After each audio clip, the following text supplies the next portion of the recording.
So tonight, we're going to have Lora Pollatto. And she is going to speak on Follow the Money. And I think this is going to be a very interesting topic for everyone. She was born in Casperville, Wyoming, and grew up in Norwalk, Connecticut. She graduated from the University of Connecticut in 1975 with a degree in English and specializing in grammar and dialects. Lora's ancestors arrived in America before 1840, and her husband's family all arrived after 1840. And so if you will welcome Lora.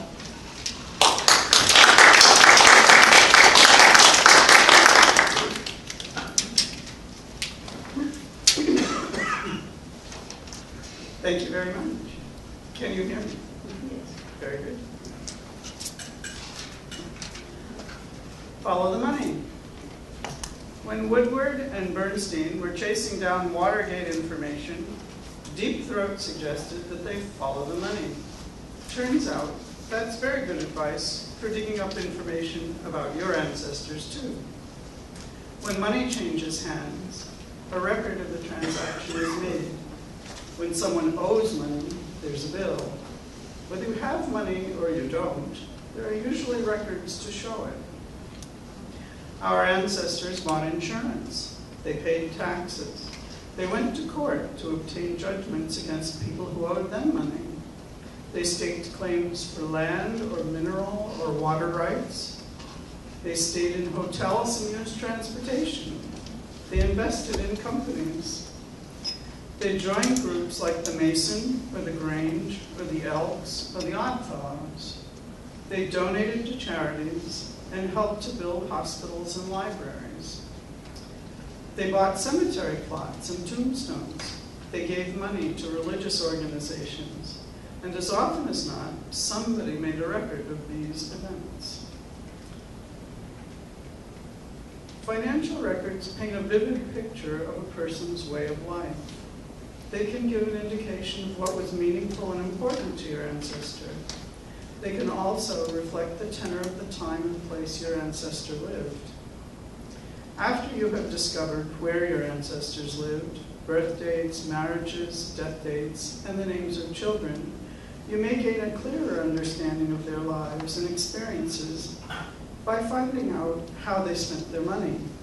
If you're having trouble finding out the basics, then maybe by delving into financial records, you will be able to pinpoint an ancestor who was missed or irretrievably misspelled on the census, or who didn't own land but did keep money in a local savings and loan institution.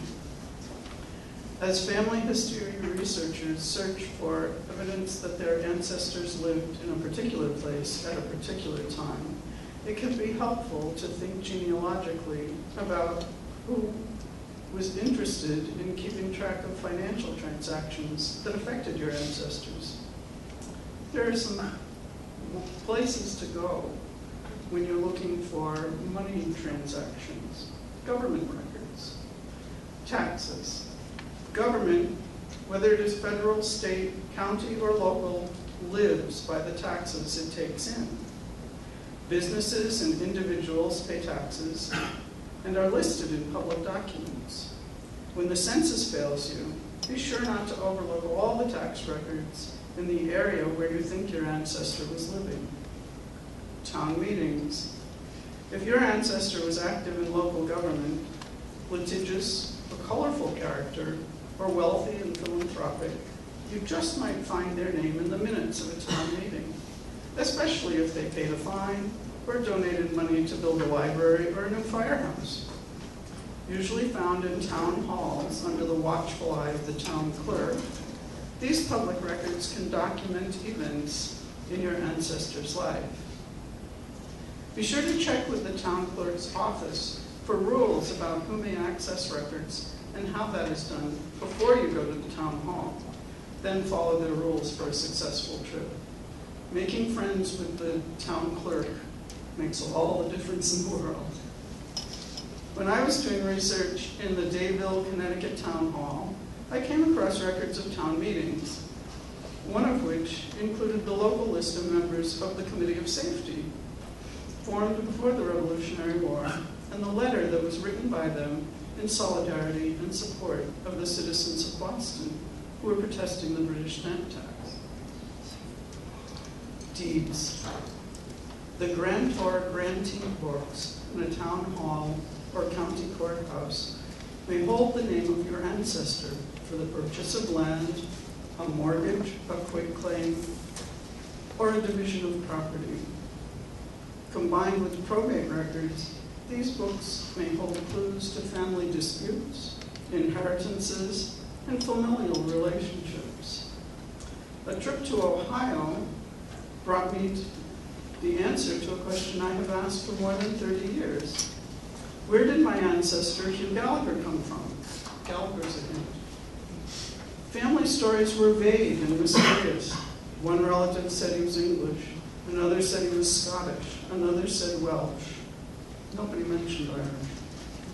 It turns out, on a deed, it showed that Mr. Gallagher, who died in 1849, quote, mistakenly believed that as a native of Ireland, he did not have the right to hold title to land in the United States. And therefore, he had asked another man to hold the deeds for him. Upon his death, that man put the property back into the hands of the Gallagher family. And the reason for the confusion was written there in black and white in the deed, telling me for certain that Hugh was born in Ireland. At that time, in Ireland, you had to be a citizen in order to hold land. He just didn't know that in America it was different. Court records.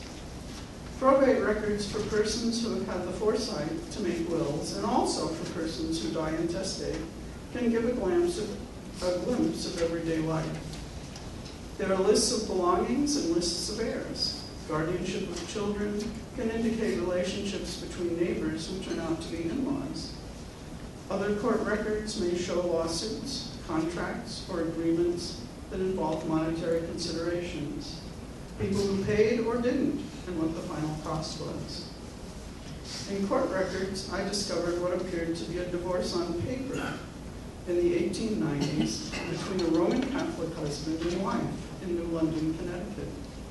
They divided all their assets according to a contract that was recorded in the town hall. The contract spelled out the relationship between the wife and her grandchildren, and the fact that they were not related to her husband, their step-grandfather. There was a clause that this contract could not be challenged at the probate of the estate of either spouse, and that was upheld by the probate court when the husband and the daughter did try. So the couple remained married in the eyes of the church, but they managed to become divorced on paper for their money. Business records are also helpful to you. These are harder to find, and you may have to really dig to find where the records are, but they can be incredibly helpful. Cemetery associations. Cemetery records indicate not just who is buried where, but in many cases, who bought the plot, when it was purchased, and how much was paid. Finding a tombstone is exciting, but the file in the cemetery office may also include the name of the owner, the bill for the funeral service, purchase of a casket, tombstone, and even possibly a copy of the obituary from the local newspaper. Insurance companies. Was your dearly departed ancestor's life insured? There's a record of the policy, whether it was ever paid out, if it was paid, to whom it was paid, and when.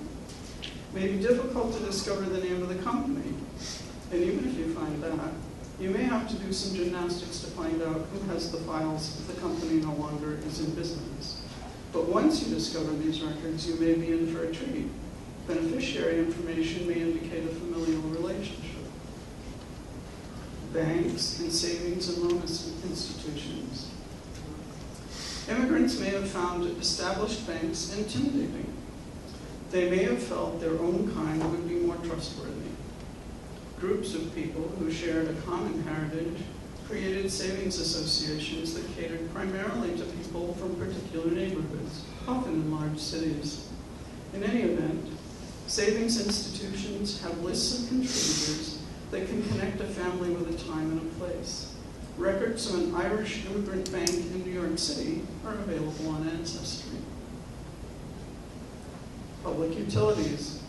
Even if your ancestors didn't own the property they lived in, the family was taking baths, turning on the lights, and paying for the privilege. Mark Twain was an early Bell Telephone subscriber, as well as a customer of the Hartford Electric Light Company. If your ancestor was living in a city or large town in the late 1800s and early 1900s, you may be able to find that name and address among the customers of local utility companies.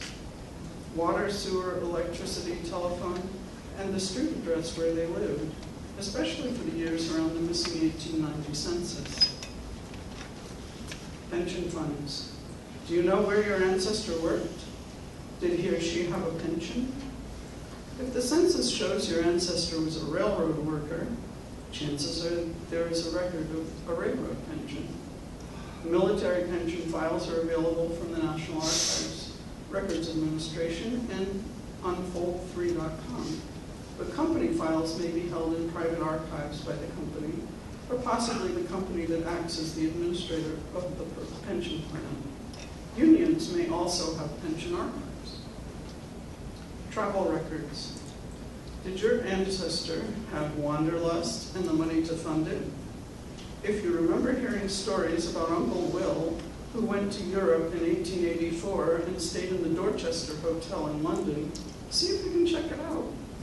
You might find Uncle Will's name in the hotel register or on a London-bound ship's list of passengers for that year.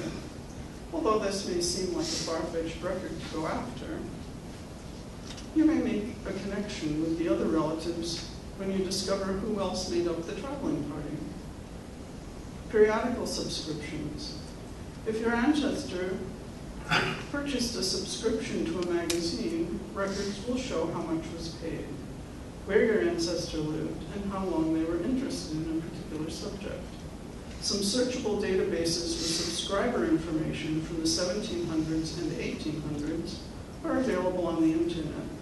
I have found several ancestors in Yorkshire, England, who subscribed to particular magazines in the early 1800s that revealed their personal interests. Other institutions. Charitable institutions. Donors are thanked in a big way, particularly when they donate to build a church, library, hospital, museum, or other civic building.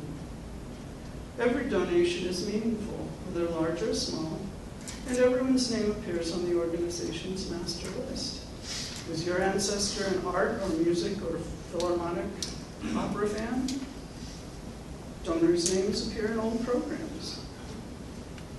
And many of these organizations have historic archives of those programs. Newspapers may also list the donors for particular civic philanthropies. They also list all the participants.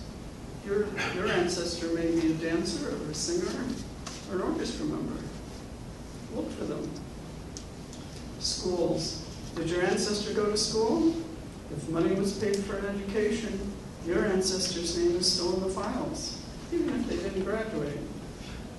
Newspapers. The business section of a local newspaper describes business achievements, financial transactions, awards for salesmanship, investors in new business ventures, donors to charity deposits. You may find an enterprising ancestor's accomplishments there. When you are working to document the events in the lives of your ancestors, you may need to expand your list of resources beyond the census and birth and death and marriage records. One way to do that is to stop and think about who might have wanted to make a record about your ancestor and why. Money is the most common reason for making and keeping records. Use that knowledge to your advantage to build a rich picture of the life and times of the people who inhabit your family tree. Thank you.